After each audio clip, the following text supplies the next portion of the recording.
Maybe you take 3 to go. Oh, yeah.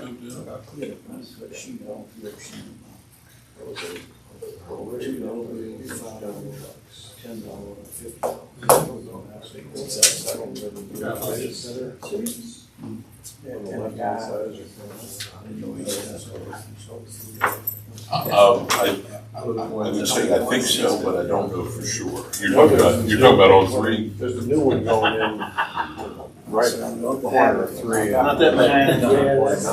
Where the ones already built. There's a lot of activity, empty lot next to it. Okay.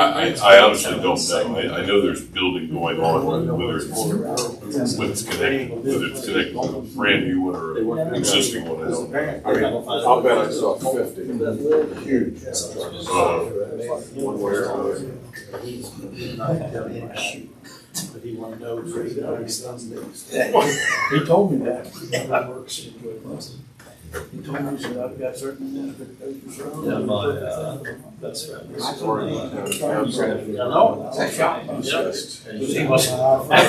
know. Yeah. Yeah, they That had one you can afford to sacrifice. some kind of meeting on it, and I guess had public comment. I mean, they just wanted to take the plan and go. Get them with the county. Yeah.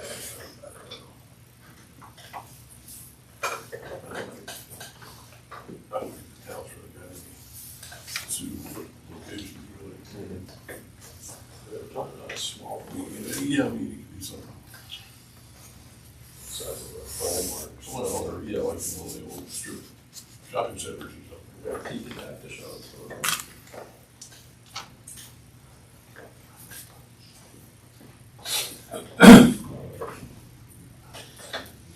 Over there. Call meeting to order. Please join us in the pledge of allegiance. Pledge allegiance to the flag of the United States of America and to the republic for which it stands, one nation, under God, indivisible, with liberty and justice for all.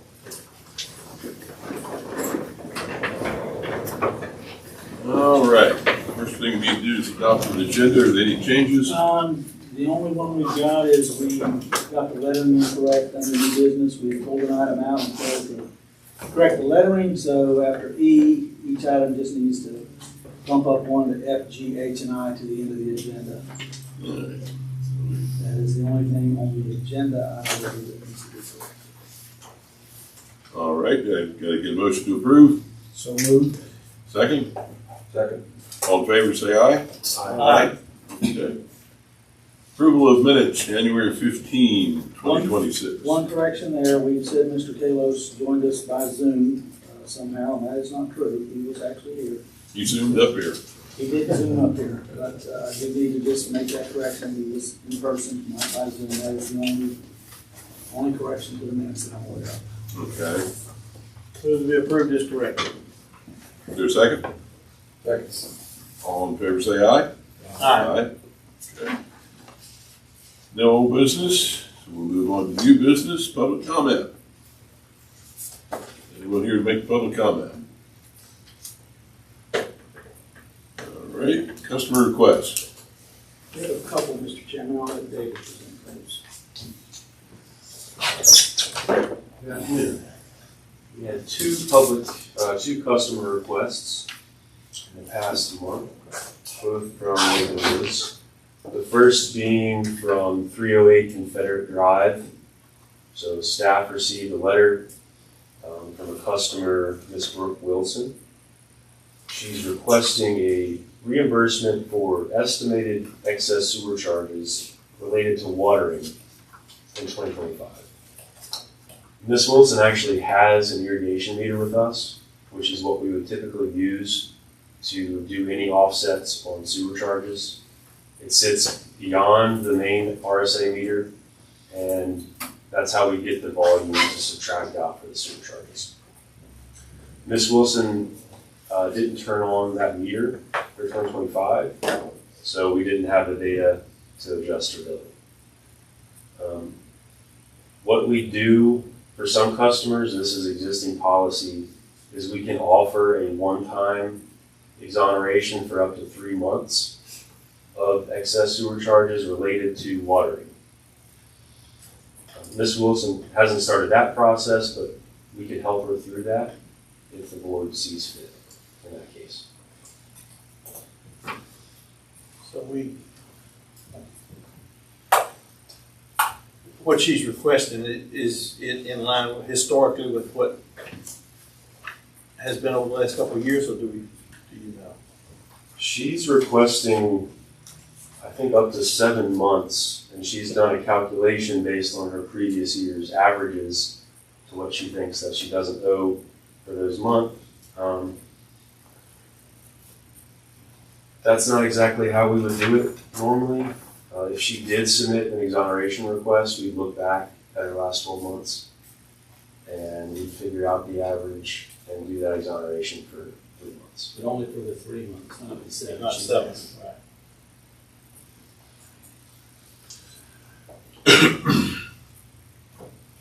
So the question is the board okay with offering her the 3 months, as opposed to, giving her the 7 month? Right.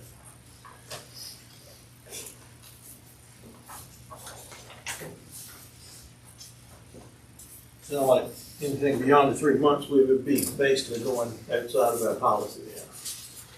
Yes. I move we stand with the policy and offer the 3 month. Okay.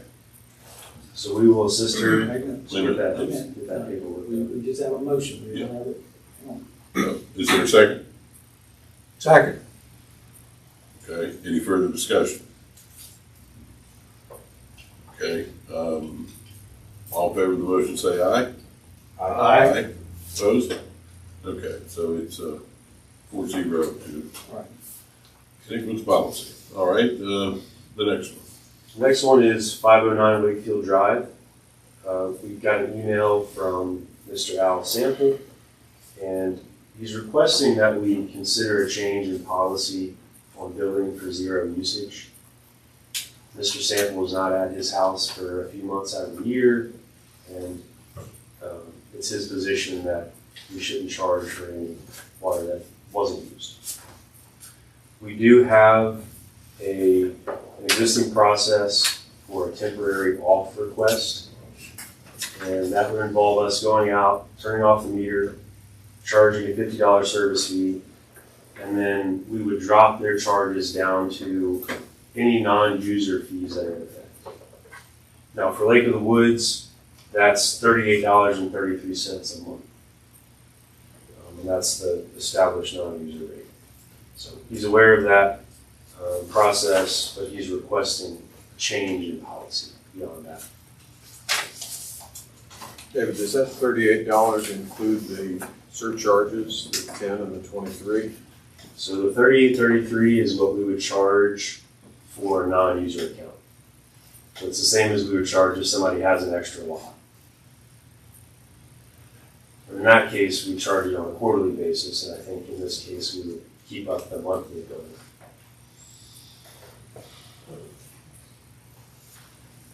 I think the policy that's in place is more than fair.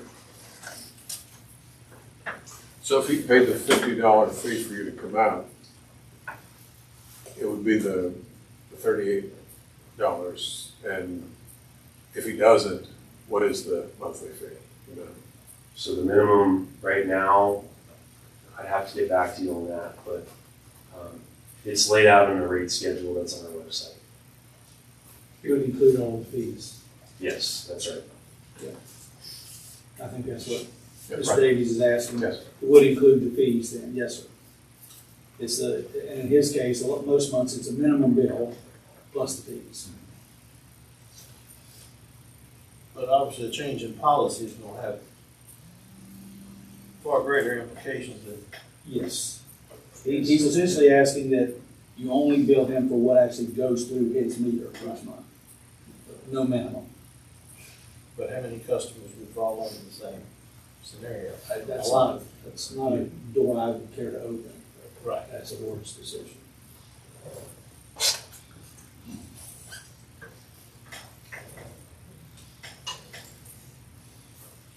So, So I think, do we have a motion from Mr. Elliott? I'll be glad to make the motion I that thought he did, maybe I misunderstood. we leave our policy as it is. Second that. okay, any further discussion? Okay, all in favor say aye. Aye. Opposed? All right. Okay, comments from the board. Chairman. Go ahead.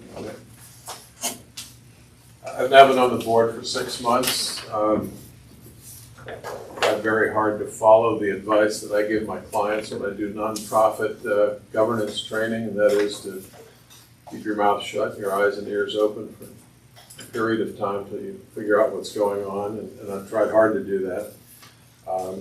But that time is up, and I just have to tell you, it's not been a good year for RSA in 2026. We discovered that a fire hydrant was out of service for 6 months. Inexcusable. A recent pump failure that may have dumped sewage into Lake of the Woods brought to my attention that more than half of the pump stations at Lake of the Woods do not have emergency generators. That's unacceptable. It has taken us a month to post the general manager's position since he announced his resignation. We are almost 2 months into the year, we still don't have a communication specialist. It took 5 weeks to reschedule the board retreat, which I think we probably could have held that day just with an hour's delay because of weather. And this retreat is critical. We're losing 2 of our 3 top administrators. We've got more issues than you can shake a stick at, and this retreat is critical. And for it to go into March, I just don't see it. Folks, there's no urgency. We're moving at a snail's pace, and we just have to do better. Thank you. Any other comments by the board?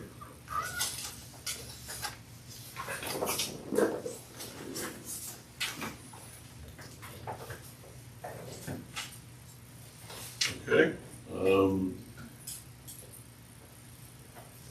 Item D, defunding RFP result, funding RFP result presentation, Davenport. Copies there. Mr. Chair, members of the board, nice to see everybody.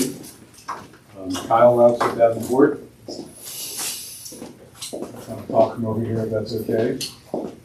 So Ethan is handing out a book that we'll walk through.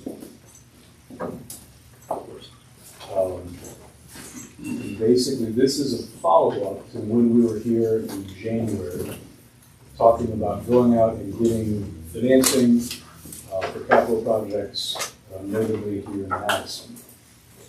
So recall in that process, which we'll flip through the book and answer any questions that you have, but the intent at that point was to go out and bid competitively to local, national, regional banks, the funding for up to $13 million. We've done that, and they've come back and have the results for you today. We think they're very good. We'll walk you through those. Gracie here will give you a little help in the next couple pages. That's really what we have. I'll also recognize Chris Culp with Hunting Earth, who's the Authority Bond Council. After you've heard all this, answer any questions that we can for you. Chris has a resolution that will authorize the team here to move forward, but certainly we'll make sure you have all your questions answered, have a presentation before we get to that. So we'll start on page 2 of the book. Again, it's a follow-up to the work we did in December and the early part of the calendar year. And also important to note, all of this is at the end of a planning process. So before we've gone out and solicited any funding from any outside banks, which we have, you recall, you as an authority, the rate study, the planning process. So all of this is in accordance with that planning process that we've done. In the middle of the page here, I mentioned this, the financing is up to $13 million. And so that's largely Madison on the sewer side of the equation in terms of projects. A little bit of water built in there too, but that's that maximum amount in terms of $13 million. At the bottom of the page, we've gone through this competitive process. And if you flip to page number 3, top of the page is bank RFP results. You see the results that we have. And so 6 different big banks put a bid in. And so as a first takeaway, the authority had very nice follow through from the banking community. We have 6 different banks who are competing for business. As we put this out, again, we put out the national banks, local banks, regional banks, cast a wide net. So in fact, you've got 6 different institutions from across the spectrum of those types of banks that are competing for your business, meaning competing to lend you is a good sign, to us at least, in terms of the finances of the overall authority. You can see the top of the page there who those lenders are. So it's Webster Bank, Huntington Bank, Atlantic Union, Truist, CoBank, and Cruz and Associates. Those are not in alphabetical order. We purposely put those that we're going to focus most on in terms of the best rates and conditions in our recommendation to you at the top. I'll tell you Webster operates nationally, and so that's what we call probably more of a national lender, even though the name may not be local. Huntington is of a similar vein out of the Midwest. Atlantic Union is obviously much more local, based out of the Richmond area. Truist is a combination of BB&T and SunTrust, and the point in all of that is you've got a good cross-section of folks that are local to the Virginia marketplace as well as national lenders that are competing for your business. Bottom of page 3, we asked those banks for a couple different options. So you recall from the planning that this is interim financing, meaning you are getting going on these projects. It's like a construction loan if you've ever maybe built a home, something like that. So what we would do is we borrow $13 million on an interim basis, meaning we're going to pay interest only for a couple of years. While you bid the project, build it, construct it, know the final costs, know what grants you end up getting in, and then the permanent financing will kick in, which we need to go through a separate process to do that. But that permanent financing, at that point, you'll know the construction's done, the final cost, how many grant dollars you get, and the cash you're going to put into it. And so this really is that first phase, which is the interim portion of it. Also, the bottom of the page here on page 3, we asked the banks really 2 different final maturity options, either 2 years or 3 years. I'll just cut straight to the chase here. We like the 3-year option. That's a recommendation to you. We'll tell you what the difference is, but it basically gives you a little bit longer. The projects take a little longer, so forth, so on. This gives you a little more wiggle room in terms of timing over that 3-year period. The left-hand side of the page, we did ask for a line of credit when you draw it down versus a fixed-rate bond anticipation note. The bond anticipation note, which is a fixed rate, you borrow the money up front, actually looks a little bit better. So that's what we're going to focus on the next several pages. So flip the page to page 4. And getting to the recommendation, we've gone through all these bids here and certainly happy to do it. But our recommendation, based on the 6 proposals, is Webster's 3-year bond anticipation note. And so the reason for that is, number one, is a fixed rate for that whole full time period. So once this loan would close, we know exactly what that rate was, you know exactly what your payments are, for the balance of this fiscal year into the next fiscal year. So you've got no risk in terms of rates moving up or down over that time period. It's fixed and locked in. Second point here, it is the lowest of the 3-year fixed interest rates. So that rate, which is in the middle of the page there, is a 3.63. You may recall from the planning that we did, we were planning on a 4 to 4.5% interest rate. So this is coming in at a fixed rate of 3.63, well below the planning estimates. Grace will show you how many dollars that is going to save in terms of interest costs over that time period. Third bullet point here is we've got some prepayment flexibility. So by virtue of the fact we're doing interim financing, we know we're going to need to permanently finance some portion of this prior to final maturity. So we'd like to have some flexibility prior to the loan coming due to kind of work the timing and the structure of that permanent financing. And this loan would allow prepayment beginning in February of 2028. So you think about it right now, we're in February of 2026. You have 2 years to basically work your way through the projects, build it, construct it, know what the final cost is, and then in February of '28, effectively 2 years from now, with no penalty, we can pay this loan off and refinance on a permanent basis, pay it off with cash, and that's all without penalty. We also will have the ability to reinvest these monies. So one of the things we like about this particular structure is we're going to borrow all $13 million up front, but we're going to be able to reinvest that $13 million. There is a special program that Grace will give you a sense of the interest rates on. This is called the SNAP program. It's run by the state treasurer. It is specifically designed for local governments and state entities and authorities like yourself to invest tax-exempt bond proceeds and earn interest on. And so the interest rate right now on that SNAP program is at 385.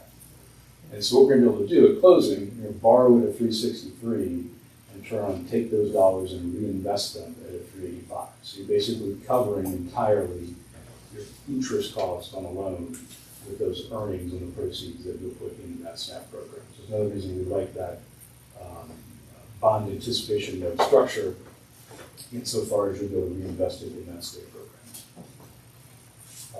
The security structure the bank asked for is exactly what we requested, which is in line with how you're structured with the pledge of your revenues, so that works within your existing legal framework.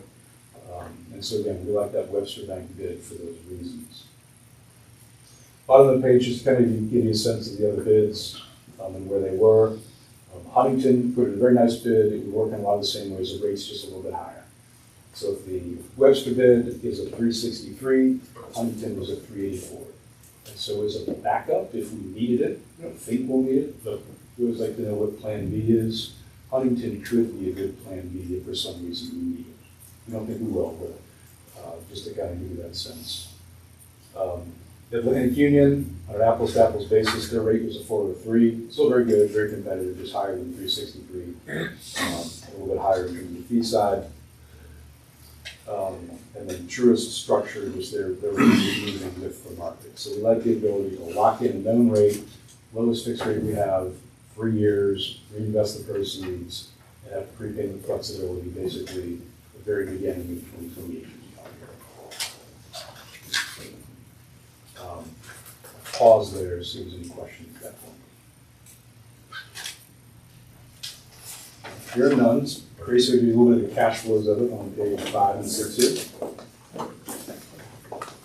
Okay, so looking at slide 5, we're planning to close around the end of March, but we may need to come back to you guys for another meeting as we're still working through the process with the bank.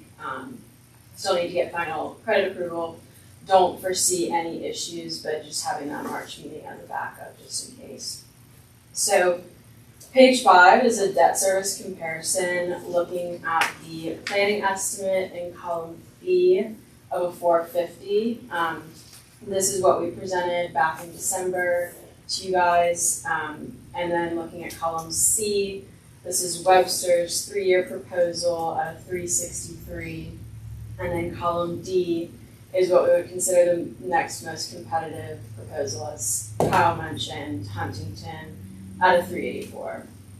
As you can see, Webster's annual debt service, looking at lines 10 through 13 for fiscal years 26 through 29. The annual debt service is about 20 to 30,000 less than Huntington's, and then 50 to 100,000 less than the planning estimate that we showed you guys back in December. Looking on, does anyone have any questions there? So this does not take into account any reinvestment? No, it does not. And that's on purpose. Kind of like that to be additional sort of contingency gravy, if you will. Sure, yeah, because you don't know how much of it's going to be reinvested at any given time. That's exactly right. So looking at slide 6, this is that Virginia SNAP state non-arbitrage program that Kyle mentioned earlier. This is kind of the historical rate. On the left side, it's looking at it since 2000, and then on the right side, it's the past 5-6 years, going back to May 2020. So this is a program through the state run by the treasurer, as Kyle mentioned, specifically for local governments and authorities to reinvest tax-exempt bond proceeds, which after closing, Webster's proposal allows you all to invest the money in SNAP. And it's currently earning around the 385 versus what the cost of the money you're borrowing at a 363. So the authority will be able to invest at a higher rate than borrowing. Next slide, slide 7, this last one, just some next steps. Pending any questions or comments, Chris is here and has a resolution prepared for you all.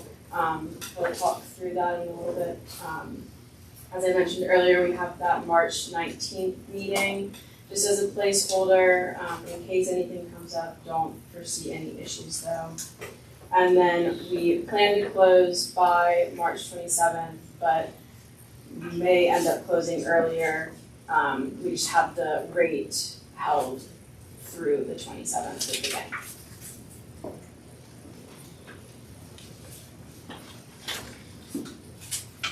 So with that, we'd be happy to answer any questions in more detail, Mr. Chair, members of the board that would like to walk through. The very favorable follow through from the banks, good proposal, locks in rates, better than we had planned upon. So happy to answer questions if you have. Any questions? All right, thank you. Yes, sir.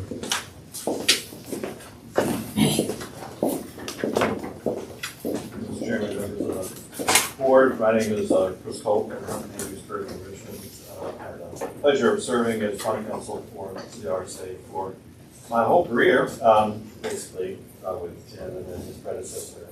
So appreciate the opportunity to be back for you. My role as bond counsel, working with Mr. Kalos, is to make sure that we're following the state law provisions as it relates to the issuance of debt, and that we're also, so that we can get an opinion that the bond has been duly authorized to deliver its enforceable obligations. And also following the federal tax rules as it relates to tax exempt bonds, and that we can then give an opinion at closing to the bank that interest on the bond is tax exempt. So for your consideration, we prepared this resolution that goes through kind of the recitals of what's happened, and the authority has one bond outstanding that is held by the Virginia Resources Authority. We would propose, and Webster would expect, that the new bond would be issued on a parity or equal basis with that existing bond, revenue bond. The recitals talk about the bid process and then the recommendation that Webster Bank be the winning bid. The resolution authorizes the issuance of the bonds and use of the proceeds for the project, authorizes the issuance of bonds within the parameters that the Webster Bank did offer, and the interest rate referenced in section 3 of the resolution, as well as the term of this interim financing, this bond participation financing. The resolution also goes through the sort of the standard provisions about execution delivery, what happens if the bond is mutilated or destroyed, and how to replace that. It includes provisions that relate to the arbitrage and the tax exempt provisions that are required to issue a tax exempt bond.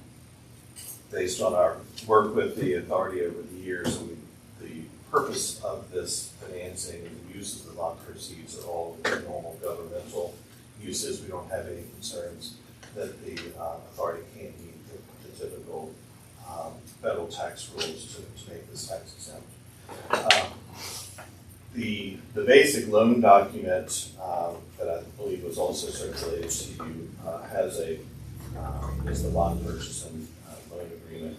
This is your loan agreement with Webster Bank that we're proposing.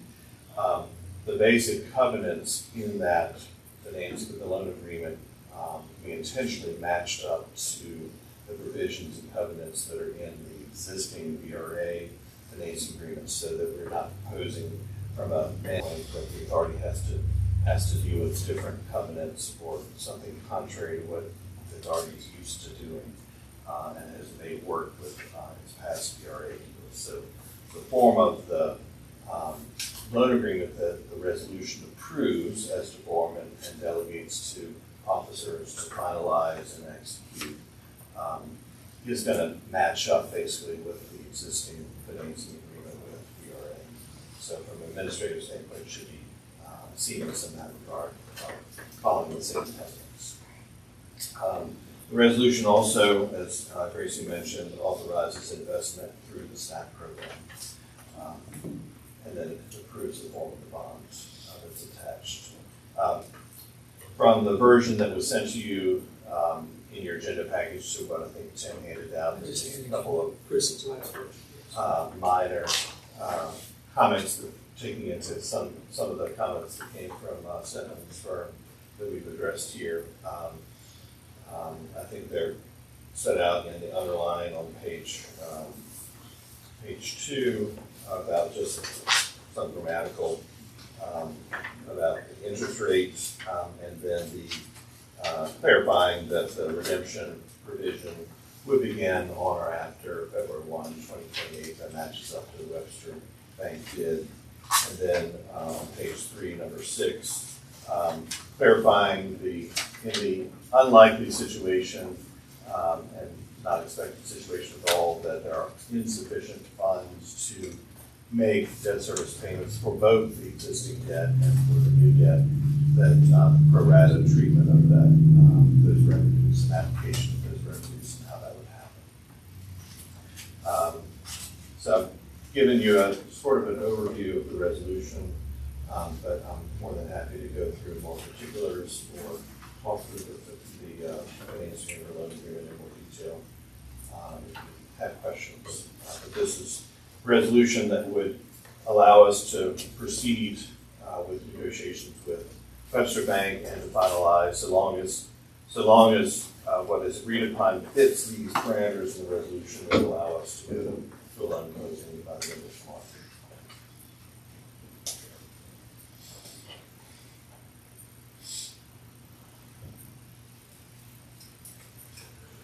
All right, any questions on any of that? I guess more so directed at Tim or David, staff. Do you all have anything to add or concerns? No, I think that between what Davenport has put in and Chris has put in, I think this is as good as we'll ever get for the project we're trying to do, that we want to do. Right. Stefan's firm has looked at it. No, I think this is as good as we'll get. And for my, it's been a couple months. The cost estimates for the projects for these, The main one the main one I know was the is sewage treatment plant, that was just under $9 million. right. We talked about extending the water main through town, coming north, Right. and eventually the tank The on tank was okay. on the other side of the road. That would be about it. Okay, because I couldn't remember if the transmission line from the treatment plant to town was part of that. No, it Okay. was not. It was not. We're pursuing some different funding for that, but no, it was not.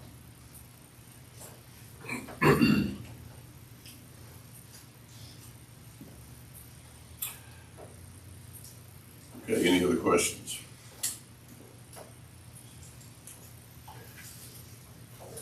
So was it your intention, Tim, that we go ahead and adopt this resolution today? If the board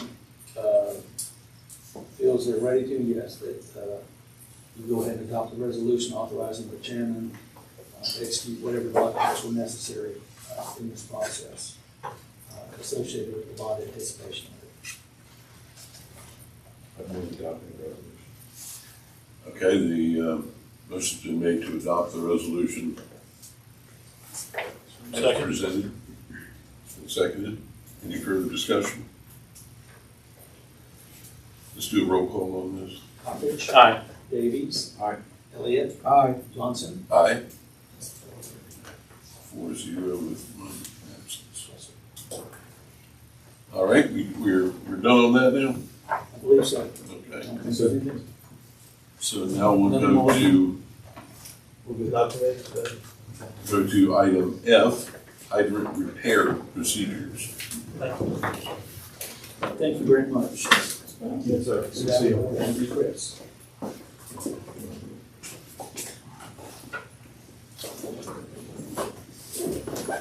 David is gonna go ahead with this item. All right.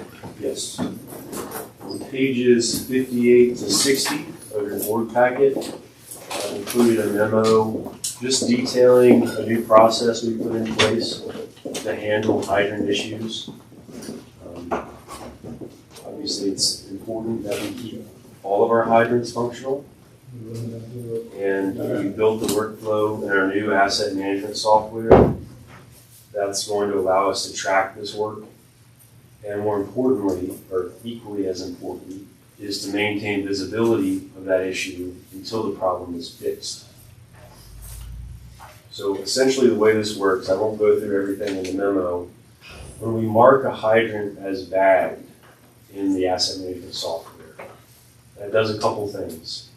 It generates notifications for staff internally, and it also generates notifications for any contacts that the counties had given us to reach out to. And that goes in the form of an email. And it's going to describe, it's going to give an asset number that matches up with what's in our system. And it's also going to give an address or the description of the location.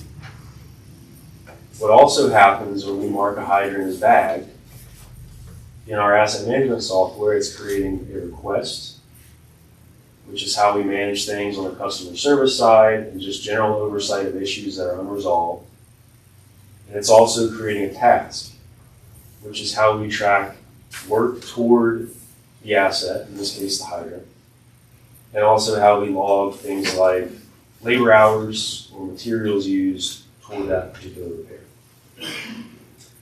We've also worked with the counties to discuss their preferences for data sharing, and that would be in the form of those notifications, first of all, and also any real-time GIS data that they can incorporate into their systems. We have the ability to stand up a standalone dashboard on our end, but I think in both Orange and Madison County's case, they already have a system in place. So we want to make sure that we're able to integrate with what they already have and are using right now. Beyond that, on page 60, which is the last page of that memo, we just listed some internal standards that are part of our standard operating procedure related to hydrants. Those have already been disseminated to staff, and they're in effect currently.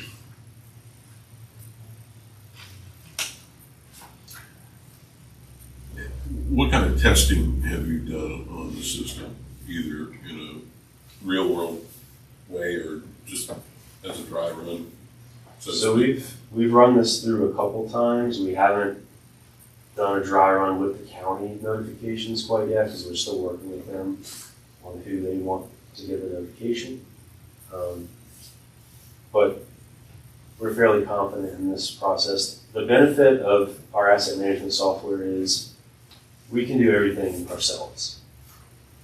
Nolan has put a lot of effort into coming up to speed on how to set up these processes, but it's something that we can tweak as necessary going forward. How many hydrants does RSA have? Probably around 400, 450 total. Yeah. Those are all in the asset management software currently. Does that sound about right, Noel? I think it's a little closer to 500, but yes, 450 to 500. Than lower, thank you, Noel.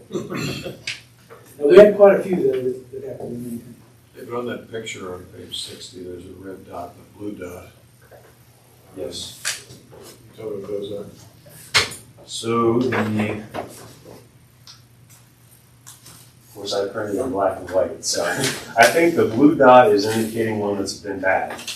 And this is a screenshot of the dashboard that we have set up internally. And you can see it's listing the address, so that's a description of the location. It's listing the cartograph ID, which is the ID for that particular asset. Every asset in the system has its own ID. We've got an indication of bagged, yes or no. Again, the street is listed. And we also have a link to Street View. So if there is Google Street View data available, we can click that link and see a picture of it in real time.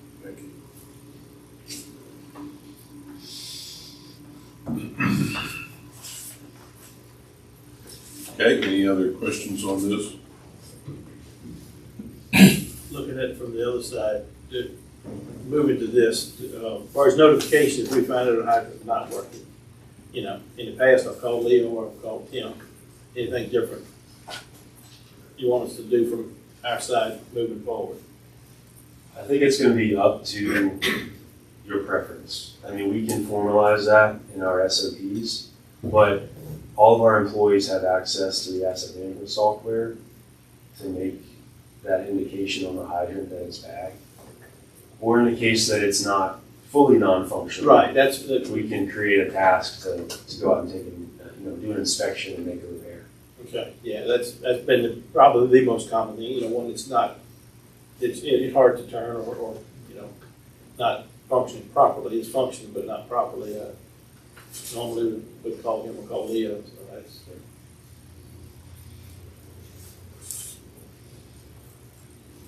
Okay, anything else?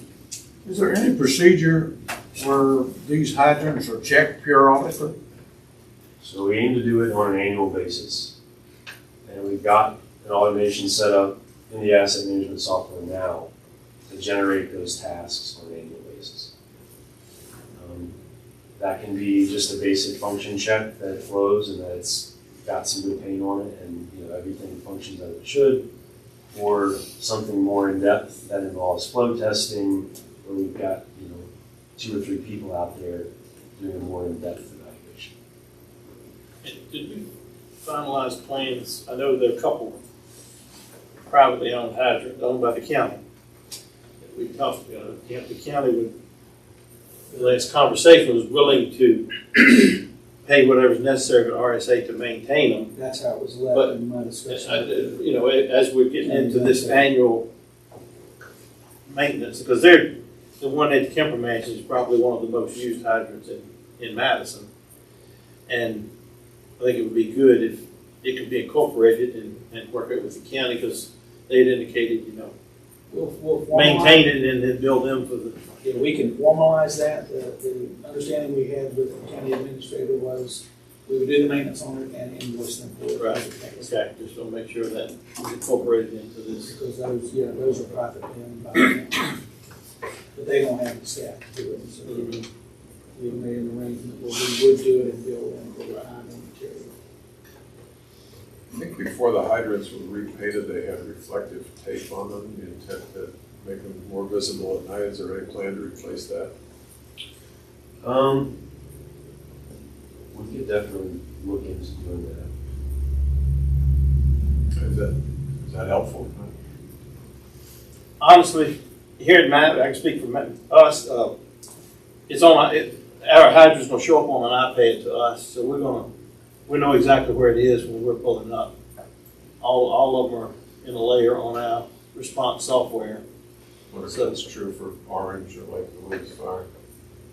I think they use a different vendor, but I think it is because they actually had mapped out the ones in Woodbury Forest, which is in Madison, and gave us a copy of the GIS data to put in our system. So I think they use the same thing. And when you get a call to, a particular address, it tells you how many feet it is to the nearest hydrant and where it's located. So a better answer to your question would be to refer to the fire departments in the county. yeah, I think it's probably not as important as it would have been prior to Well, the GIS person mapping. that raised this has been around a long time, so he remembers a time when I had trouble finding the hydrant at night, but that could have been 30 years ago. Right.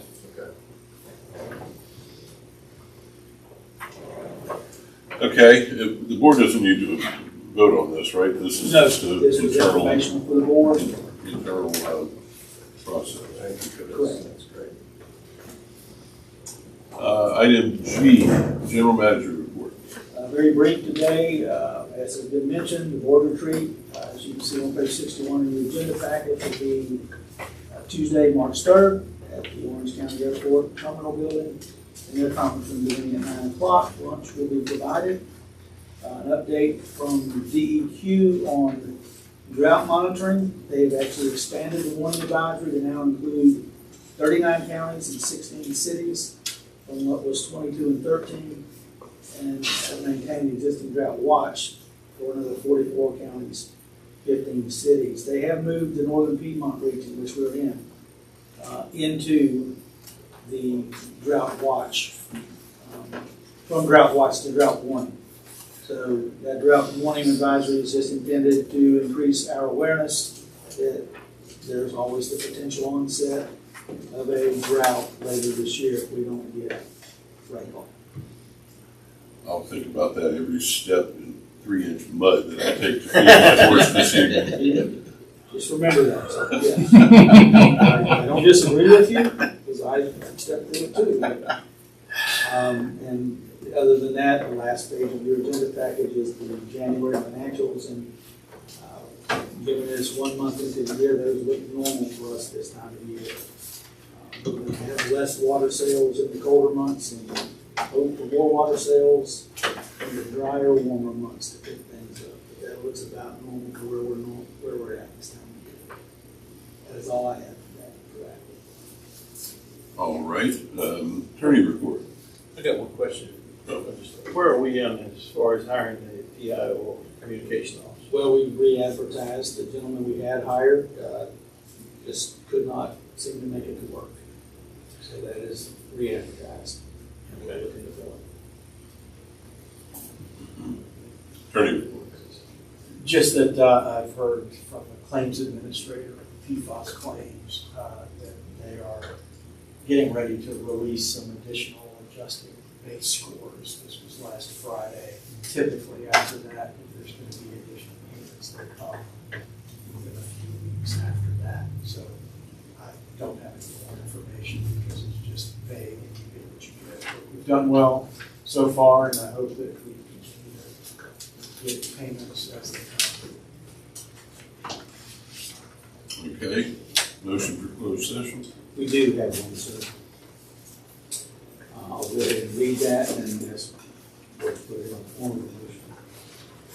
A motion to enter into a closed session at the regular meeting of the Board of Members of the Rapidan Service Authority on February 18th, 2026. I move that the Board of Members of the Rapidan Service Authority enter into closed session for the following pursuant to Virginia Code Section 2.2-3711, parentheses A, parentheses 1, 7, and 8, respectively.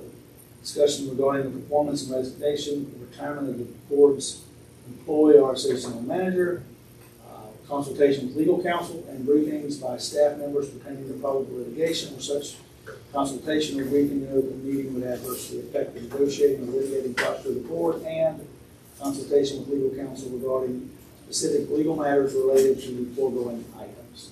If we could get that in the form of a motion. So moved. Is there a second? Second. All in favor, say aye. Aye. Okay.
Piedmont Journal, I think it's The online.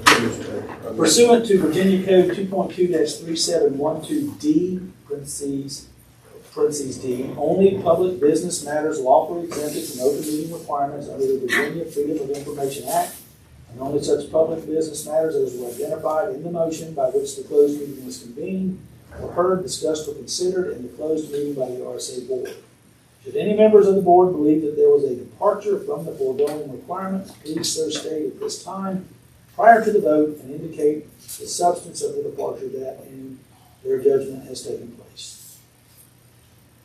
Hearing none, I would ask each board member to certify that the foregoing requirements were met by saying aye. Coppedge. Aye. Davies. Aye. Elliott. Aye. Johnson. Aye. Back into open session, Mr. Chairman. All right, resolution, someone gonna read the resolution? Motion to do that. I move that the board authorize RSA's counsel to file a lawsuit to protect RSA's interest with respect to the pending matter with the town of Gordonsville, with final approval of any complaint delegated to RSA's general manager if the matter is not resolved by the upcoming meetings between RSA's and the town's representatives. Okay, that was the motion, is there a second? Second. Okay. Any further discussion? Hearing none, roll call? Coppedge. Aye. Davies. Aye. Elliott. Aye. Johnson. Aye. That is the final thing on your agenda today, Mr. Chairman. Move to adjourn. Okay, all in favor, say aye. Aye. We are adjourned. Thank you very much.